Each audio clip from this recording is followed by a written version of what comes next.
So before I begin, let me introduce Sridhar Sethuram to our viewers. Sridhar Sethuram is a private equity investor with diverse board and CEO experience. He's an avid traveler and has so far covered around 120 countries across all the 7 continents on this globe. And he has visited some of the remotest corners of planet Earth. Sridhar is an IIM Ahmedabad alumnus and has pledged to donate more than 50% of his wealth for philanthropic causes. And of course, he is a Living My Promise signatory. Uh, Let me also introduce you a little bit about Living My Promise, like I always do. Living My Promise invites Indians to commit to giving half or more of their wealth to philanthropy, either during their lifetime or in their will, to a cause of their choice. Living My Promise is a self-driven initiative started by one of the promises, Mr. Girish Batra, and it is now community of promisers, and it is not an NGO. This promise is a moral commitment one makes to their own self and the public. Living My Promise is inspired by the example of millions of all income levels who give generously and often at a great personal sacrifice to make the world better. We at Living My Promise aim over time to help shift the social norms of philanthropy towards giving more, giving sooner, and giving smarter. We hope that through Living My Promise, we can create a community of like-minded individuals who would like to do more and also inspire millions of others to re-benchmark their levels of giving. Those who are interested in this initiative can please check our website, www.livingmypromise.org. And today I'm hoping it will be an interesting session with Sridhar. For those of you who's missing traveling just like me, please do check out his Instagram account at Backpack Through Life, and you will have visited places like Darwaza gas crater, I think in Turkmenistan, which is also called as the road to hell. Or you will also have, you can also check pictures of the great blue whale and penguins in Antarctica, as well as polar bears and the northern lights in Greenland, some ruins and iconic structures of past empires, kingdoms, and civilizations. Sridhar has a lot to offer on his Instagram account, so don't forget to check that out. Thank you, Sridhar. Thank you for accepting this, to come on FB Live and share your experiences. Oh, it's an honor. It's a privilege to be. So, Most people know I'm a private guy, and this is outside my comfort zone. It's uncomfortable talking about myself. So I hope at the end of this journey, I at least get one more signatory to LMP, or at least inspire somebody to live outside the box. So I hope it goes well. It's absolute discomfort zone for me talking about myself. Talking about travel is good, but talking about myself as a person is really tough. Thanks. yeah. But for the viewers who are also watching, we have an amazing tool on our website called as Philanthropic Calculator. And Mr. Sridhar Sethuram was the one who was created. Hopefully, during this session, he will also explain a bit about the Philanthropic Calculator. Let me begin you by asking one question. Because travel is a huge part of your life. You have traveled 120 countries across 7 continents, interacted with people of different nationalities, ethnicities, languages. What binds us all together despite this diversity? Interesting question. I was thinking back. It's not only 120 countries I've traveled. I've been lucky enough to travel most of India. So it's there. I've traveled through, other than the 4 northeastern states, I've actually traveled almost to every district in India, and you really need to be divinely blessed to be doing that. But I think I've traveled 120 countries, and remember, I backpack. So I basically live a life of a local. And I speak about 8 or 9 languages, but at the same time, I've been to so many countries where you don't speak the language. But there are 2 or 3 discoveries that I've found about human beings all across. I think 99.99999% of all human beings are nice people. They all want to have fun. All they're worried about is having the next generation to have a better quality of life that they had. And very few people want to be millionaires, interestingly. They just want to be content, want to be happy, want to be having fun in life. The second characteristics of finding about all humans, which binds all of us, is that all of them want to actually give. And I found that people who don't have much to give, they are the ones that who want to share whatever they have. when you go into the villages across the world, nobody will let you go without inviting to their house or giving you chai, or when you're in trouble, they will offer whatever they have. So there's that entire giving instinct that I think that is there in most human beings. The third thing is, I think everyone is curious, wants to learn something new.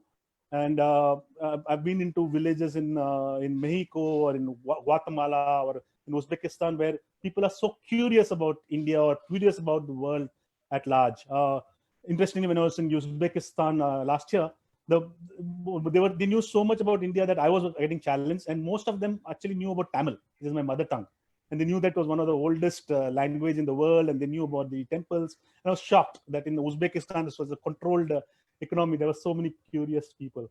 But as I've traveled, the biggest discovery for myself is that everything is connected. Everything is connected, both on a human plane as well as a cosmic plane. If you spend about a week in Amazon, in the Amazon forests, or in Antarctica or the poles, which are my favorite, not the towards the Arctics, you realize everything is a circle. Everything is so connected.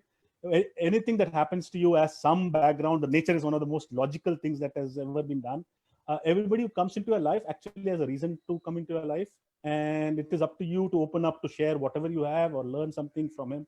So it's amazing how everything is connected. So I think that's my discovery of having traveled the world both longitudinally as well as latitudinally.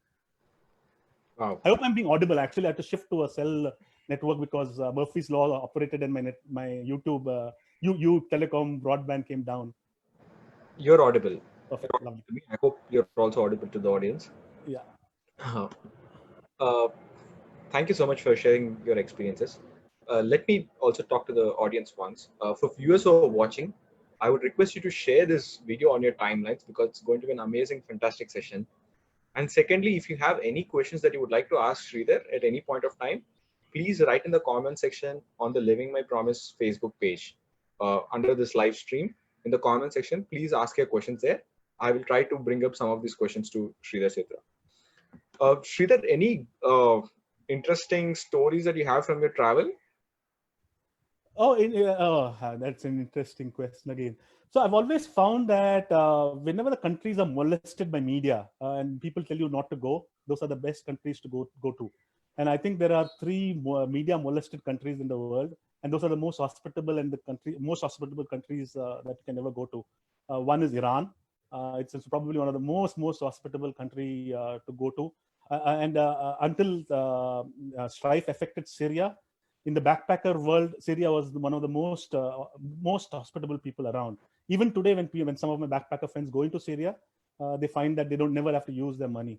The other is Israel, which is very interesting. We've only seen stories about missiles going up and down Jerusalem, but it's a very interesting country. And the third one is Ethiopia. People always associate with starvation, but they don't realize that it's actually a cradle of civilization, and also it is the granary of Africa. There's very limited starvation there. So you get surprised all the time by what you hear in the media, what you read, and when you go down there, you realize that it's a totally different world altogether. But for any backpacker, any traveler, the best place to go to either is Antarctica, and I'm also lucky to have trekked up to about 6,000 meters in the Himalayas. To get to both these places, I think people actually go to Tirupati, or they go to Mecca, they go to temples to find peace of mind. I think they should save all the money that they donate and spend it on themselves and go to these places, and then they will understand spirituality and the laws of nature. Yeah, but any interesting stories of giving that you came across a situation, globally, what did you see? Oh yeah, so I remember, interestingly, I was stuck in Peru way back in 2009. I had an 18 kg backpack, and there was something called a manifestation. I didn't know when before I started. I learned Spanish later. So there was a strike that was there in Peru for various reasons, and they actually blocked all roads. And it is in a country which in a region which is even worse than Bihar. People usually tell you not to even step out of your comfort zone. You'll be shot dead, not only your belongings. So I had to actually walk about 48 kilometers with my backpack in 2009 without knowing the language. And I had this thing that I had to get to Machu Picchu. So I was actually going from Arequipa to a place called Cusco. and the bus stopped at 5 o'clock in the night, 5 o'clock in the morning, and everybody started walking. And I think that 18 hours that I took to walk 48 kilometers with my backpack was amazing experience in giving. First of all, there was some two Israeli backpackers whom I didn't even know. They adopted me, and I was like, I was a fusky at that time. I was really, really scared. They said, adopted me. They said, we are commando soldiers, come with us. We will go ahead. And as we walked past, there was a strike. People were striking, but at the same time, they were giving us food. They were helping us, telling us shortcuts. And these are people who didn't have much. They were all giving us a place to stay as we on resting away.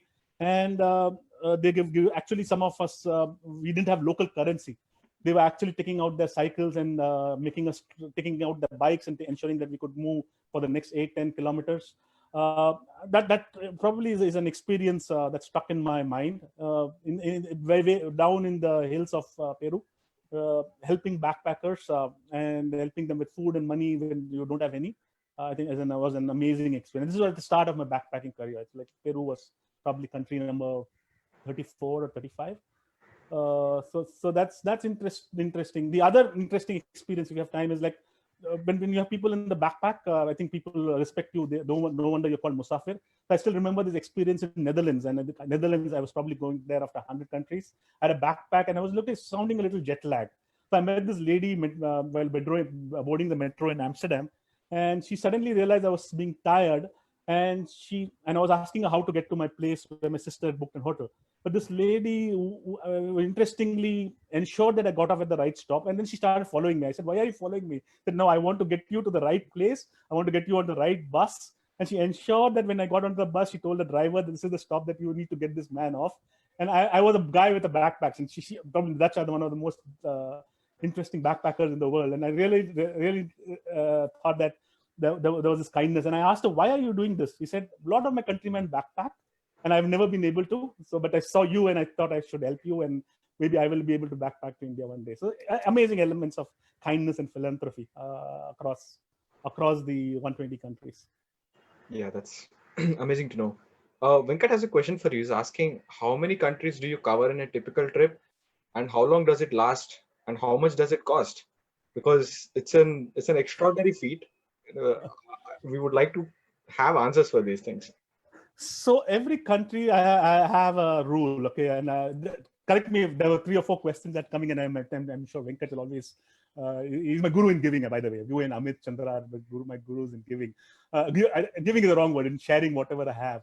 So how many days in a country? It depends on the country. So my challenge for every country is that once I go into that country and leave it, I need to know 3 things that I will surprise the local with, which he or she doesn't know. Okay. So that's my standard. So when I get into a country, I would like to know it as in detail, whether it's socially, culturally, economically. And most of the 120 countries, I will be able to surprise the locals, including India, as to things that they would not know. So number of days depends. It has been probably 4 days in Lebanon. It has probably been a month and a half in Brazil. Argentina naturally is so expanded that I spent about 2.5 months across 7 trips there. Fiji, the last country I backpacked, was about 10 days. So it depends on the country, what it takes, what are the facilities available to backpack. How much does it cost? It can be zero, it can be whatever. I strongly believe, and backpacking has made me lead a very minimalistic existence. So I actually deliberately go back to hostels. And there are so many backpackers like me who are in their 50s who actually prefer to stay in hostels. I would die in a 5-star hotel unless I'm traveling on business. So, and I know backpackers who actually travel for free. There are lots of you. Just Google traveling the world for free, and you will be surprised that at least about 1,000 people who are traveling the world for free. They have something like couch surfing. They've got they hitchhike, and they can do it at no cost. Sometimes, and some people actually backpack. On the other extreme, some people backpack and they're actually millionaires. They make actually millions just of the YouTubes and the content and whatnot.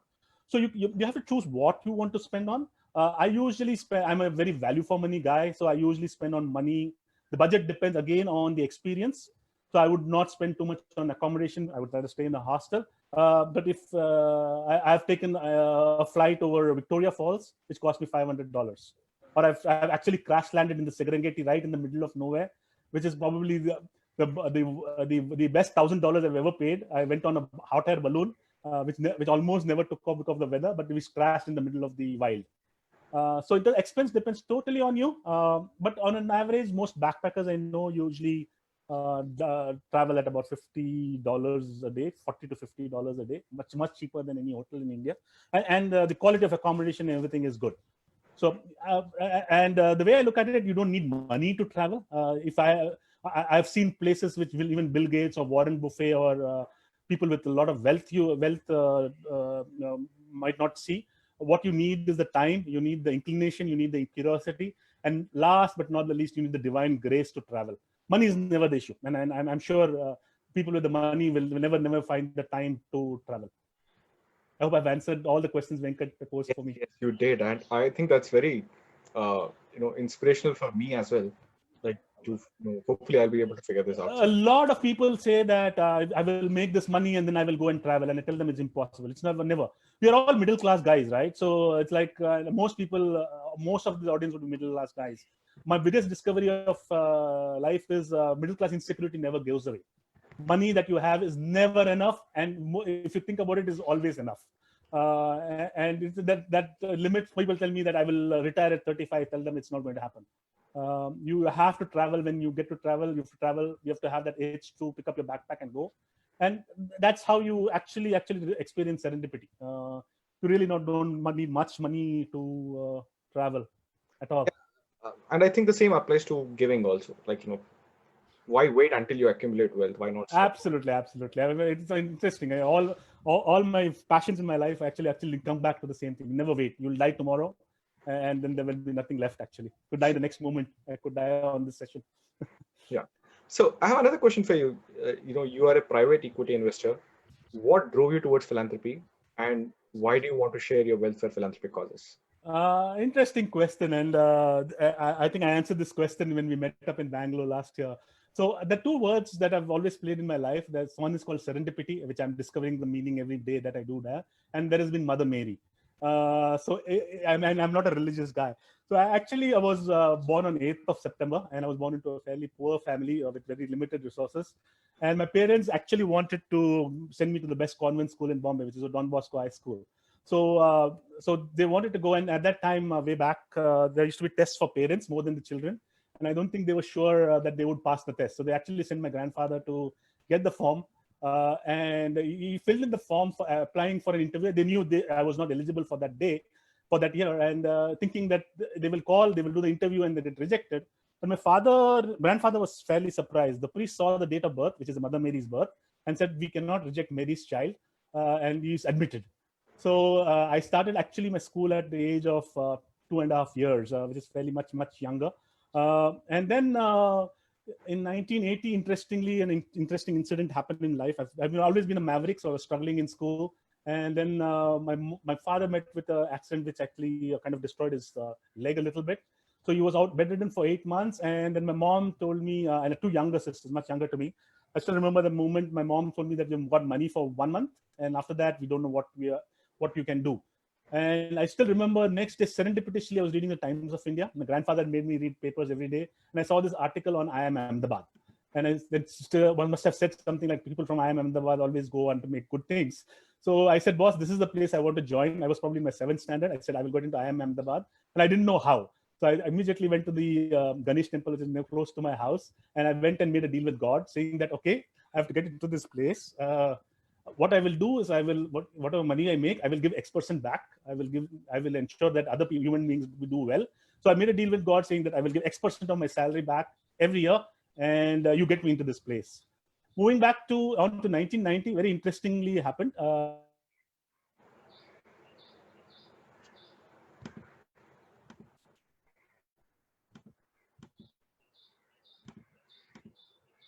I got into IIM Ahmedabad. But I didn't realize that I'd set a huge task for 19 when I entered IIM Ahmedabad. But at the same time, I have very close friends. And in those days, the only jobs that you could get is with banks. Am I audible?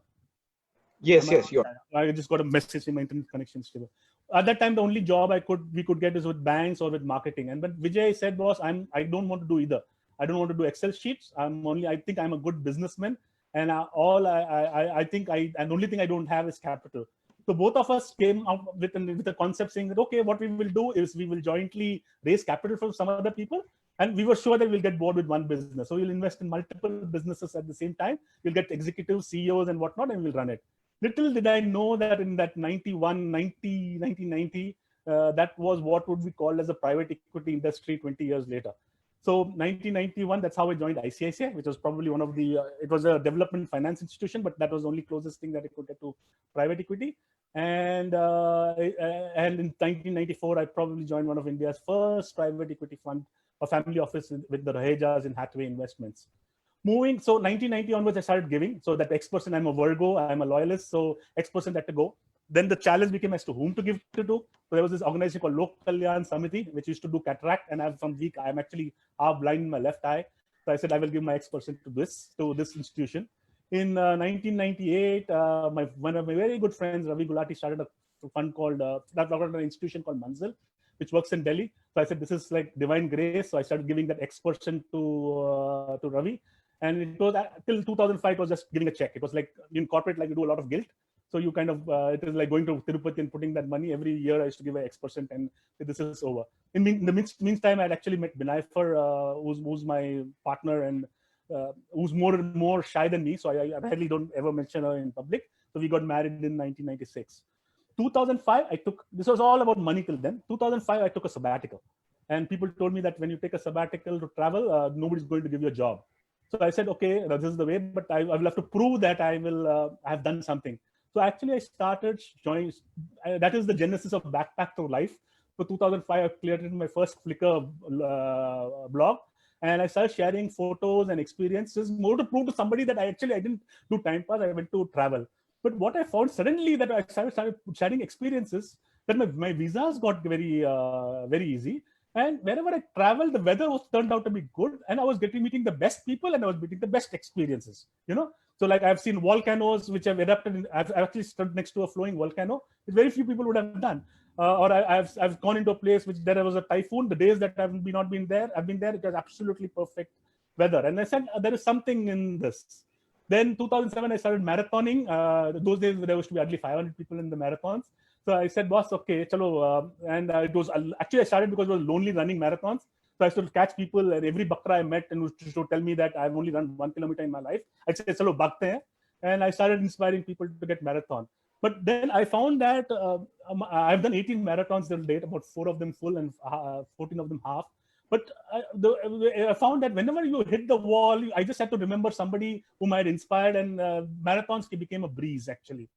So then I said, the sharing thing is very good. Something must be happening. But interestingly, in 2010, serendipitously, I met a lady called Jacqueline Nawagretz, okay, who was actually founded a firm called Acumen.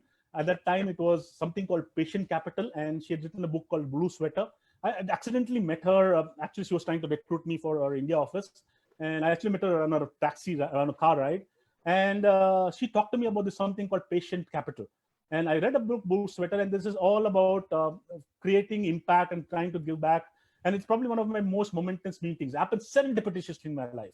So I met her, I read the Blue Sweater, and then I actually remember 2010, I reached out to Amit, who was actually a batchmate of one of my good friends. I asked for permission to meet him, and I reconnected with Venkat. Venkat happens to be 2 years junior to me. I reconnected with Venkat saying, Milna hai, boss.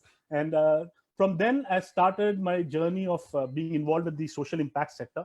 So I started spending my time, my network, my experience with creating social entrepreneurs. Actually, I also helped Manzil also divert. So we created social entrepreneurs about students of Manzil. We have 9 social impact entrepreneurs coming out of there in various fields.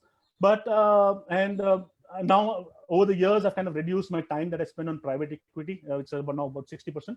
40% I just spend my time sharing my network, my experiences, my time with other people.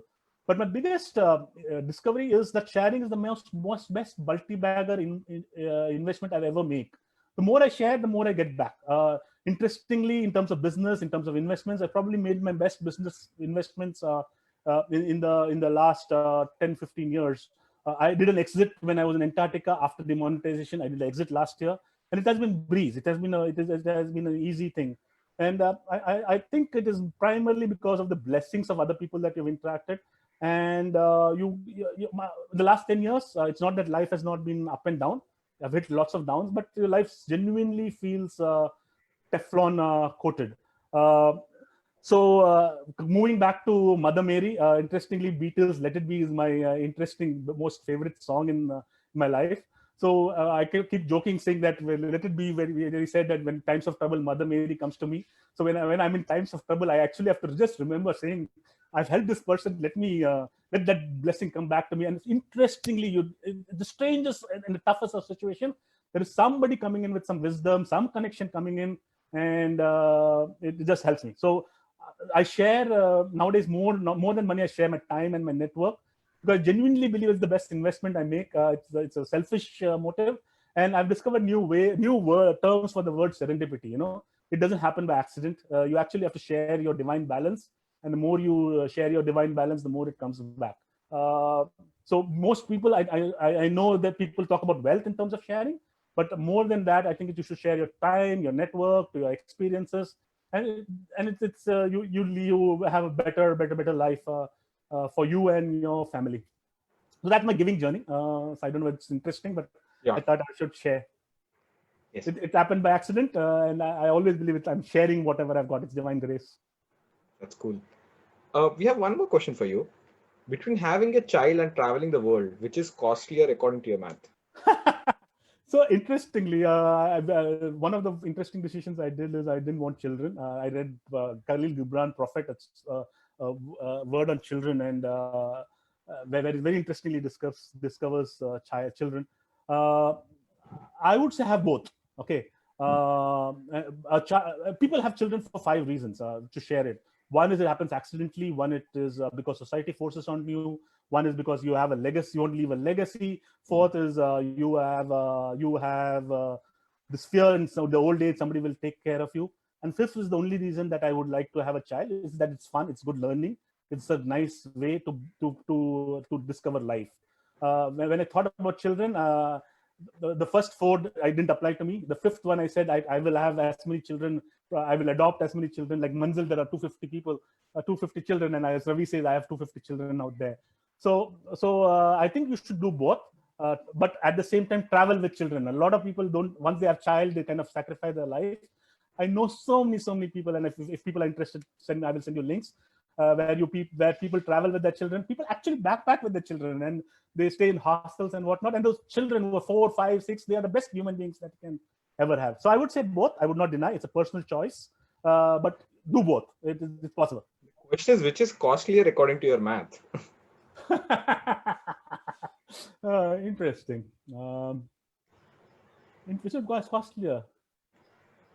I think in a very interesting sense, children are costlier because you have to actually put money into them, into their education. But the moment you have children, then you have to give them education and whatnot.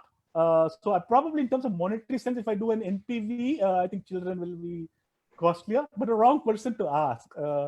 Travel, you can do it for zero, but I don't think children, you should have children if you don't have the wealth or the bandwidth to support them. Yeah. Have I answered your question? So I'm usually WYSIWYG, so I don't know how. So having children is an experience which I've not experienced. So I'm really out of depth on that front. But I would think children are more expensive. But I think they would be more joyful in terms of okay. We only thought of the outflow, right? If I look at the return, I think children will be much more joyful. I think if I look at my parents, my 81-year-old dad was telling me yesterday, saying that if you have corona, what will I do? I will not be able to come and help you. And I had to tell him, boss, it is the other way around. I have quarantined myself because I'm afraid that you will go down. But I think children give you also more joy, and it also depends on the way you bring you up.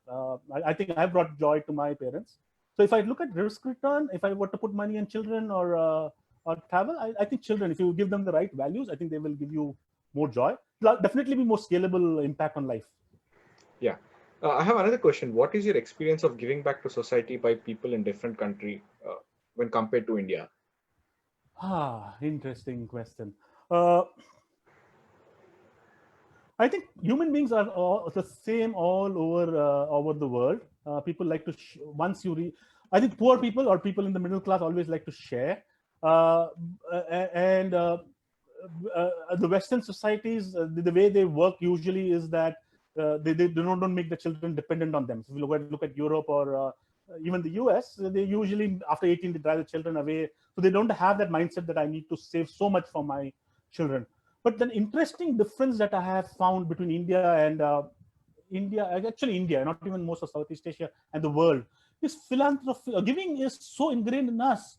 The amount, like my parents or anybody who goes to temple, the amount of wads of money that they give money away to a temple or to a god, is amazing. And it runs across religions. Christianity has its own philosophy, Islam has its zakat, Hinduism, like the amount of money people give to temples. It is all philanthropy, right? They're giving away their wealth. But I find it extremely strange that they go and give it to a temple which is used only by a priest and politician. I think that's the most unwise thing to do. You rather give it to an NGO or to a social impact guy who actually giving it to people, and you can see actually impact on the ground, and you are getting back blessings. People go and give money to because when they are in trouble or then they are making more money. But I think it is fairly futile, at least my personal opinion.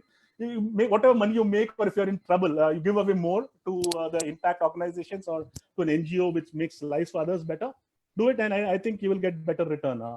Strongly believe everybody does everything about through selfishness. So if you go and give money to a temple, it is out of the satisfaction that you get. But I find that ironic. But across societies, I think as societies evolved, I think poorer societies, the people give much more. They are much more concerned. I think the richer societies, there is a little more reluctance. The other thing I think India is different. Thinking through is there's an immense sense of privilege that has come in the middle class, which is very, very interesting. So I hope that sense of privilege definitely goes away, and I'm sure after Corona, I think the sense of privilege will go in a lot of people. If I look at it very spiritually, Corona is the best thing that's happened to humankind and to nature. It's shocked a lot of people out of their sense of privilege and sense of entitlement. Do you have a purpose behind traveling all around the world? One of our Interesting question. I've never traveled. Everything I do, and my wife keeps complaining about it. I'm a fairly selfish and a value-driven guy. Every minute I spend, even this half an hour on this session, I need to get something back in return. It could be an impact. So I never do anything just for the sake of it. Everything there will be some reason. So I've always traveled either for three reasons. One is it could be economic reason. So I've gone into economies which are just on the cusp of coming out, like Uzbekistan or Iran. I went into China, backpacked China in 2002. It was one of my best experiences. I spent about a month there backpacking with my wife. So that's for economic reasons. I go for natural reasons, which is for like Antarctica or trekking the Himalayas, or I went into Fiji. That's for natural beauty. Or I actually do it for cultural reasons or societal reasons, which it could be. That's why I've kind of gone into places which are of the ruins, or going into places which are controlled. Like most of my travel in the last 2 years has been to Eastern European countries. So it's either there has to be something at the back of it. It has to be social, cultural, or economic. But interestingly, the more I backpack, the more a better investor I become. Okay, because that finally you become, and that's for two reasons. One, what is happening in the world. You build your own network of backpackers, right? Like backpackers are the most intelligent communities, and they're not poor. They're doing, and I've been backpacking for 20 years. So a lot of my friends are fairly high up in various places. So when you tap them, you get your own knowledge about what's happening in the various countries. Secondly, I think it also makes you a better human being in terms of judgment. Remember, when you're backpacking, it's all you are relying on your gut. As a businessman, you are relying on gut. You have to decide what you want to do as food, what you want to wear, which bus to take, which travel, and you're doing decisions without much data, right? And then you start trusting your gut, and most importantly, you start relying on your trust for people. You really get able to sense people and entrepreneurs so easily. Luckily, again, serendipitously, I've done about 23 years of meditation. So a lot of entrepreneurs have told me that, boss, even if I want, I will not be able to lie to you. I will not be able to cheat to you. And when sometimes human beings lie, right? After some time, I know that they will make up some time or the other. But I travel because it makes me a better human being. Yeah. So far you've spoken of something like, no, let's talk math. You also created a philanthropic calculator. You presented as that. So I'll be sharing a screen right now. You can explain us how is it possible for people to kind of give back, within their limited incomes? Is it possible? Just run us through this calculator. Yeah. So can you see the screen that is there? And I'm moving my mouse. Sushant, can you see? Yes, I can see the screen. So this is an interesting thing, and I've seen the reason I made this is I made this sheet for myself about 15 years back before I took my first sabbatical, and most people, including a lot of my batchmates or even rich people, don't really know how much they need. There's always the security that I need more, and so it is all about math, and it's all about something called NPV or IRR. And if you know these two principles, I think mathematically you can know what you want, and then you add what is called as a contingency factor. So the first process that you usually do, what I encourage people to do, and you should do it whether you are in your 30s, you're in your 40s, or you're in your 80s. I would encourage you to do it more when you're in 30s or in your 50s, and 80 definitely then, because you have to give it away. So what you basically what you require in terms of inputs is what is your monthly expenses that is going to be at current. Is the screen moving, Shishant? No, you just move it. I'll. Yeah, yeah. If it is not moving, so you can move it. Let's talk through the various heads. Yeah, So, yeah. so the category A is you have to estimate your monthly expenses, and it is where we kind of go into detail, figure out how much that you want to spend every month, and these are only monthly expenses, which is column A. Then moving on to column B, there will be periodic expenses that you will estimate, and you just put an estimate. And this is all at current prices. Saying there is something called travel, there is festivals. So you will have your own expect of one periodic expenses. Uh, then you go on to C. Yes. Hold on, let me just go. Then you have your annual expenses, which will be a life insurance premium. You've got your medical insurance, miscellaneous medical experiences, whatnot. So this is basically what you can foresee yourself today, and then you add a contingency factor. That depends on your comfort, which is at D, which could be 10%, 20%. This is what I'm spending. This is what I think I will spend, and then you come at your annual expenditure, which is at column row E. Yeah. You move the swing, Shishant. So then it's better. Yeah. So then what you need to do is, what are the one-time expenses that you need to fund at your current prices? And this could be a marriage expenses, it could be unconditional emergencies, it could be just pampering some 25th year reunion that you want to do. Just put it whatever you think at current prices that you need.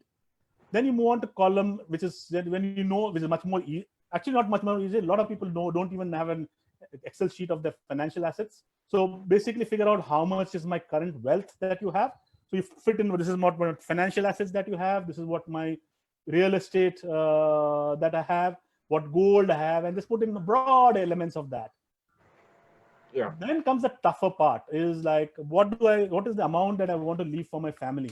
And I've talked to a lot of my friends, the people who are very rich, and I've talked to a lot of people who don't have much in life. But the biggest mistake that they do is they don't talk to their people that they want to live for. So talk to your children, talk to your parents, talk to your spouse, saying, how much do you want from me? And you'll be surprised with the answer. So I know people who are probably multimillionaires, and now the children, how much do your parents want to leave for them? And they say zero. I don't want to depend on my father or mother. And here their father and mother are trying to hide what is the net worth from their children. I'm talking of adults, or B, trying to not making the will and figuring out how much they want to leave. So ask your children, ask the people that your family, whatever they want, multiply by 2 and put that amount into this. The three other inputs that you require is what is the inflation. There's also probably a column inflation that what is the inflation that you expect in these expenses. And usually I would put up between 5 and 10%. This I do as a risk thing. The second estimate that I need to do is what is my pre-tax return on investment. So I keep this as low as possible. Somebody's put in 6%. And remember, this is pre-tax, and tax is the biggest headache that you have. So I usually estimated that the peak slab, saying that this is 33%. This is extremely important. Inflation can kill all your expenses, and your pre-tax return can kill all with your can kill all your expectations. So I play around with these numbers to do sensitivity. If you notice, if I look at real rate of return, that is the return that is actually, this is negative real rate. So in this sheet, your 5% is your inflation expenses, and the post-tax return is 4%. That is ensuring that it's conservative. Then you move on to saying, what do I earn today outside this financial investments? And say, this is the salary that I will earn, or this is the consulting income. Put this number in and say that I'm going to I'm going to have an annual increment for 10% for 15 years. And probably this is the most difficult bit, I think, is what we want to leave for the family. And what does she does is it does forecast, saying that this is the amount that you're going to return, invest in return, this amount that you're going to make, and what is the balance that you require, uh, depending on how much you and your spouse are going to live. And that is where the sensitivity comes in. So if you look at row 83 to 91, it says that if I'm going to live 5 more years, if I earn whatever I'm going to earn for 5 years, both on financial as well as salary, I can give away 44 rupees today, 44 lakhs today. And if I'm, even though I have 2.5, 3 crores, I can give 2 crores away, and at the end of 5 years, I would have given whatever I want to give to my family, and still I will be happy. So if I live for 25 years, I would probably, because I'm running my income, I need only 2.3 crores, and I can borrow money and give 4 crores away today, and my future income and my future investment will take care of it. So there are 3 things that you need to play around yourself. One is, or actually 4 things. One is what is going to be the inflation, which is easier. You can do 5-10%. The other is the rate of return that you will earn from your investment. Third is the amount of income other than financial assets that you will get on your investments. And the most difficult is how long and me and my spouse is going to live. And that gives you a broad picture. Most people that I've heard had doing, it all depends on your current expenses kind of lifestyle. Most people are surprised with the number that they can share. Yeah, but do you think someone in the lower income net worths can also give? Yes, very much. Remember, sharing is not only about money. It is also about time. It is about network. It's about sharing of experiences. So the way I would recommend, if you feel uncomfortable giving your wealth away, giving your income away, share your time and share your wealth. The return that you get, you will suddenly find, share your time and your experiences. You'll suddenly start giving away money. It could be 10 rupees, it could be 20 rupees, it could be 30 rupees. Even people from a lower income, it's simple. You just adopt all of us, even the middle income people, or lower middle income, you have servants. So just adopt the children of your driver, adopt the children of your maid, ensure that the children can get educated, probably tutor them. You don't have to give any money. Take care of the education expenses and see the blessings that you get back. So it's not about money. Even today, I wish I had more money to give away. It's also about time. Sridhar, most of them feel 50% is a lot. But realistically, if you do this math, like it might not be as difficult. Do you agree? Yeah, 50% is nothing. And the way I look at it, and a very interesting experience that I share, you keep wealth for contingencies for yourself, right? But after you die, and it is very important in this exercise to imaginable date that you die. 2 things happen when you die. The person, like when Sridhar Setaram dies, and I've run actually an hospital. I was invested in a hospital, and it's a tertiary hospital. When Sridhar Setaram dies, he becomes a body. Most people till then, if I was in ICU, people would have been praying that I should be alive for 20 years. The moment I die, then the second that I die, people are going to think about how to dispose of my body. It's a very human reaction that I've seen in all the people that I've seen experiencing that. But after that, what happens? People either fight about your wealth, or people can't use your wealth, or most importantly, if you give it to your children, they're going to get drunk or they're going to get drugs. So it is better that you think about your afterlife and try to give it away during your lifetime. I think Bill Gates and Warren Buffett are not stupid people. They are the most smartest people. So even if you have, say, 1 lakh rupees out of your net worth of 1 crore, you want to give away 1 lakh, you give it when you're alive, so that you experience the joy of what that 1 lakh can give you. And I promise you, even if you give 1 lakh, the 10 lakhs that you give away, I promise you the blessings that you get from that, the benefit that you give, if you give it with open heart, you will realize what it means. I'm sure Venkat or Amit or Girish would have experienced that power of blessings. It's like astounding. So whatever you can, just share. If you don't have the 1 lakh, doesn't matter. You can share your experiences. But 50%, whether you are 1 lakh or whether you are 1 crore, whether you're 10 crores, 50%, depending, is a number you can easily commit to. Not a problem at all. Not a problem. You will be surprised.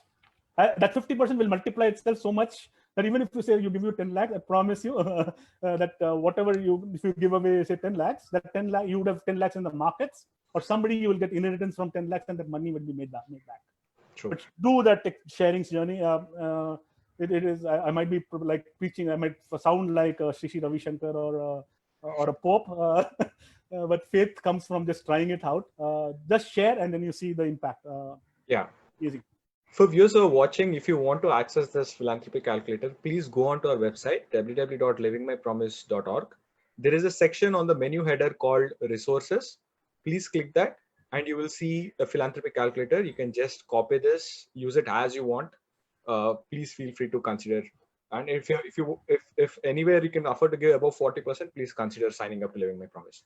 Sushant, just one more thing I want to add. People, you talked about 1 crore limit, right? Most Indians don't realize this. We have houses worth 50 lakhs or crore. But if you have 1 crore in your bank account, you're probably in the top 2 to 3% of the world in terms of wealth. Okay, most Europeans or most US people are deep in debt, right? If you have 1 crore of savings, you're probably in the 2 to 3% of the world. People talk about 1 crore and think it is about $125,000. Okay, I don't think 90% of my backpacker friends have more than $55,000 in a store in anything. I'll share a story on this. Like I was crossing over from Serbia to Macedonia to Serbia, and they caught me. It was the first Indian passport that they were crossing, and I had to explain why did I have injections, why did I have medicines in my thing, and then I gave my wallet, and this was the first time I was traveling those 10 countries with multiple languages. So I actually gave my wallet. I didn't know how much wallet, and it would have about 3,000 euros. And I would question for 1 hour. After 3,000 euros, they saw that, and immediately in 30 nanoseconds, the first time I had respect for wealth. I was escorted back to my backpacker bus. Everybody by the time I was on the bus, everybody knew I had 3,000 euros in my account, and I was being proposed for marriage by the immigration lady and whatnot. So even 1,000 euros is a huge amount of money around the world, and people are more happier than that.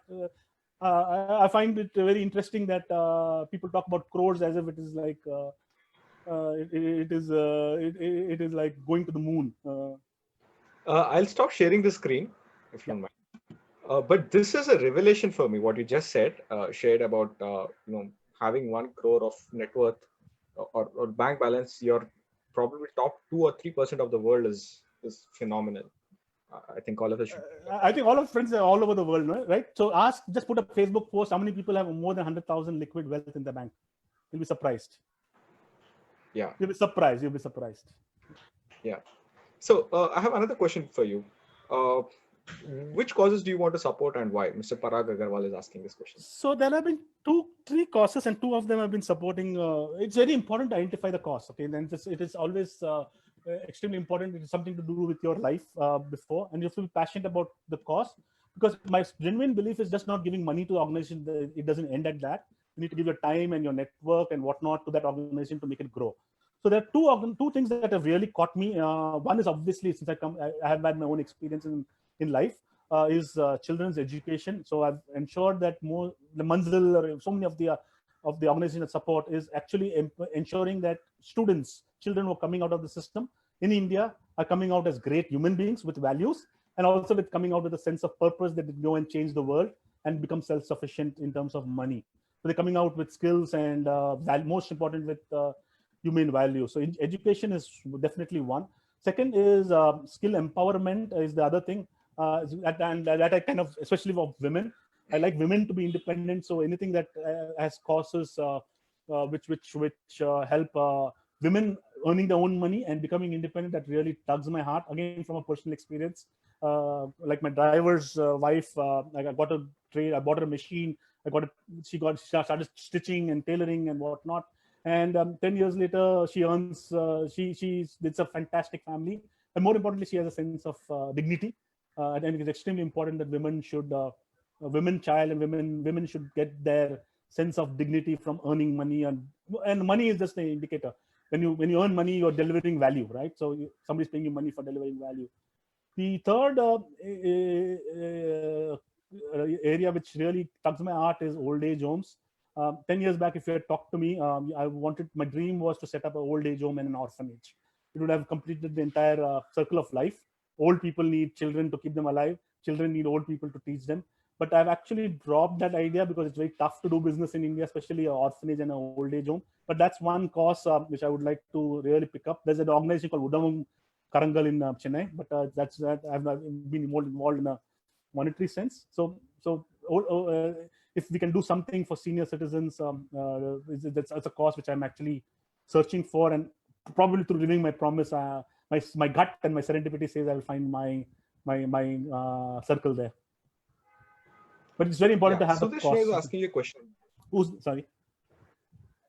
Yeah. So Sudesh has a question for you. Do you feel some connection between running and philanthropy?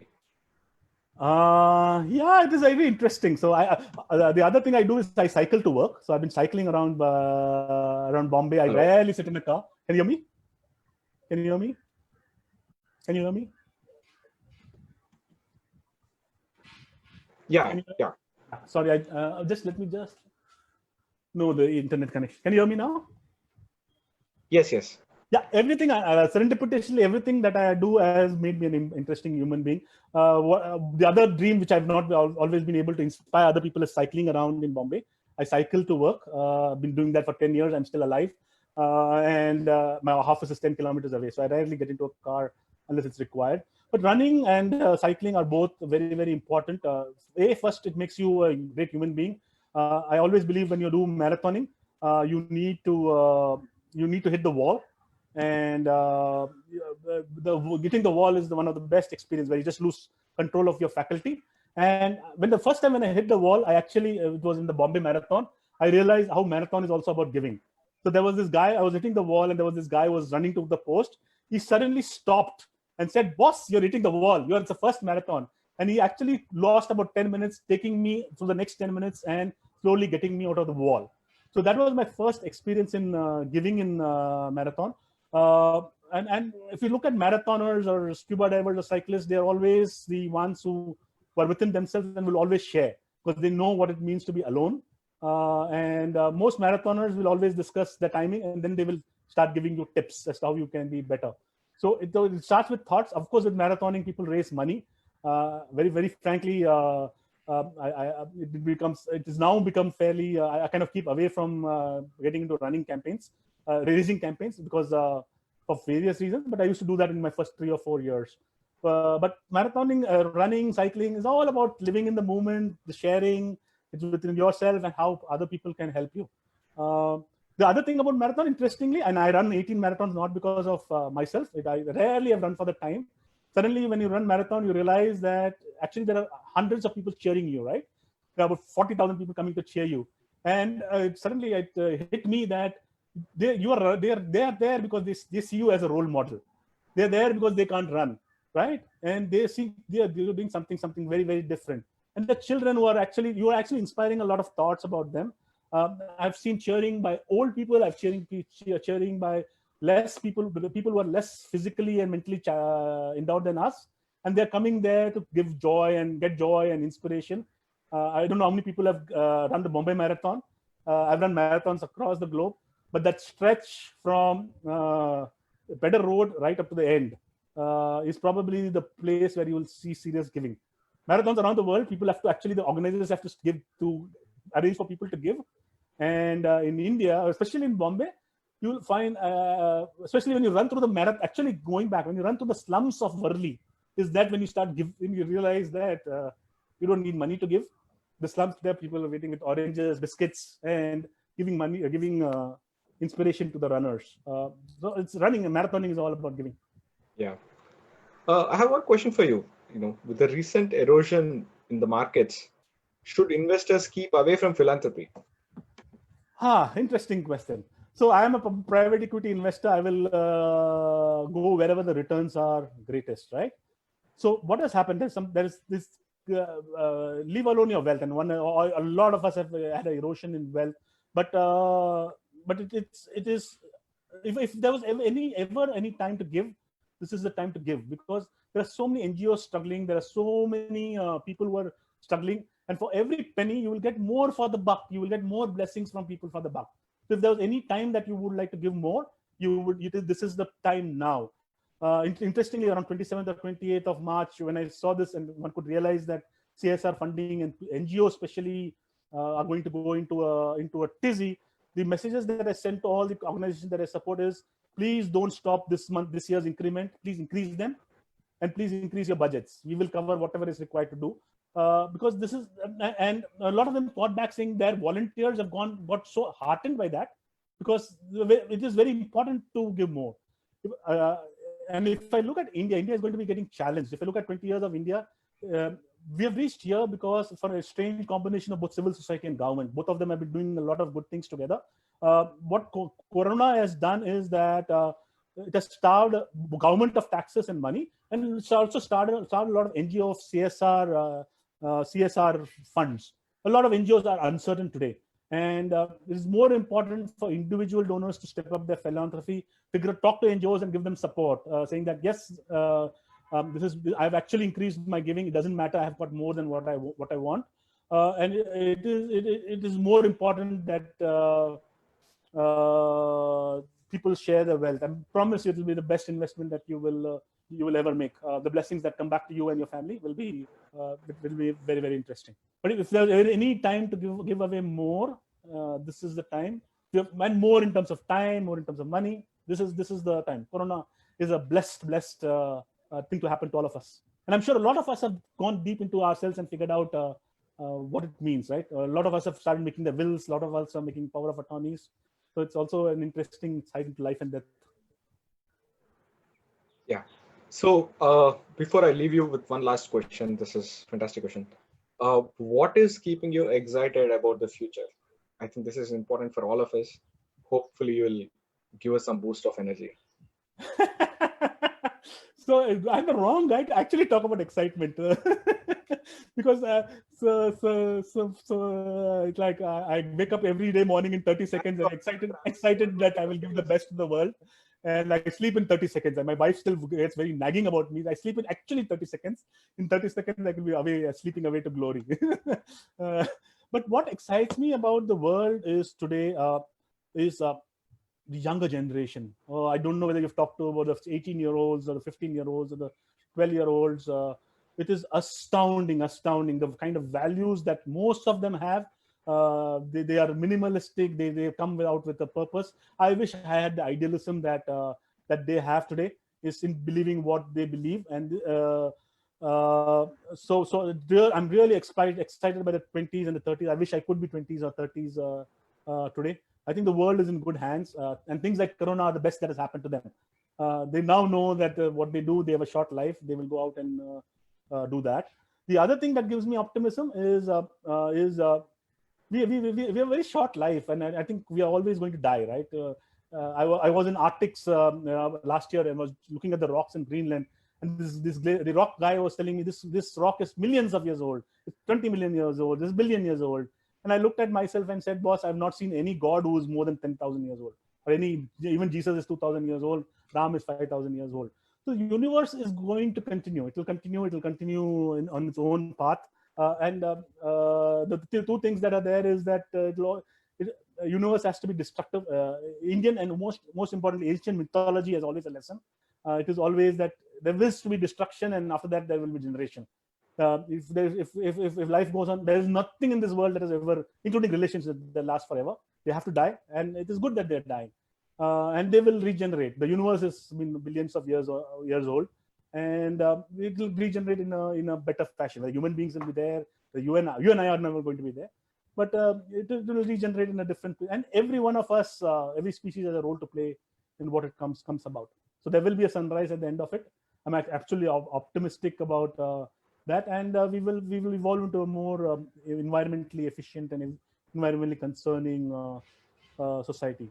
If you look at the mythology, and I've been of deep interest in mythology of India or China or the ancient civilizations. If you like talk to the Aborigines of Australia or the Mayans, most of their mythology, interestingly, never has a start and an end. Okay, I think the start and the end is a more of Western creation. It is more a human creation, that everything has to start and everything has to end. If you look at most of the mythology, it will always be spherical. It will always keep going round and round. You never know what is the start or the end. And that's probably my biggest learning from mythology, especially the ancient ones. You always look for a start and an end. There's nothing like that. It's a continuum. So you have to live your life. You have to smile every day. You have to impact somebody. I'm always, as I said, I can probably put optimism to to the most negative person if I'm in the mood. So, but yeah, it is reasons to be optimistic. And the best cause for depression is that, and I keep telling people that is, if you start thinking about what is it in it for me, what about me, why is this happening? I think that's the best cause for cause route for depression. The moment you move to your life saying that, what did I learn today? Whose life did I impact today? What did I share today that made somebody else think differently? I think life moves into a different spectrum.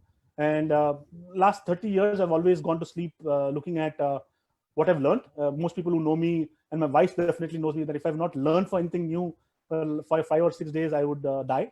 Nowadays, actually, it has become in the last 4 months. I always look back before I sleep, saying whether I have impacted somebody, whether I shared something with somebody. This session, we don't know how many butterflies I had to go through to agree to you coming on board publicly for this. But that was just thing. Today, my sharing, I hope I've inspired somebody to think differently and probably sign up on LMP. But if you move your own spectrum to saying, what have I done for others? Believe me, there's no question of pessimism or depression or whatnot. There's so many people who are worse off than you. I don't know if it's sounding like a spiritual session, but this is me, Vizivig. That's a wonderful session. It's a candid session with you. Thank you so much. The sun will rise again. Like you said, we have a lot of reasons to be optimistic about the future. And living my promise, Saturday sessions also rise again every Saturday. So please come back next Saturday and the other Saturdays. It was a wonderful session to have you, Sridhar, and hopefully you have inspired some of the people who are viewing. We'll take a look at the philanthropic calculator. Perhaps we'll consider signing at some point of time. Thank you for joining all the viewers. Once again, I'll repeat, if you want to check the philanthropic calculator or the financial calculator, please go on to Living My Promise website. There is a section called resources section. It has several resources for people who plan to do who plan to get involved in philanthropy in some other way. There are will templates. There is a financial calculator. There are various other things. Please do check out. And please do come back next Saturday. Next Saturday we'll be having Sudhir Shenoy with us. He's the CEO at Dow Chemicals, and hopefully you enjoyed the session. Thank you. Thanks so much. Bye. Thanks a lot. Thanks a lot to everybody. Thanks a lot. Really honored. Really humbled. Bye.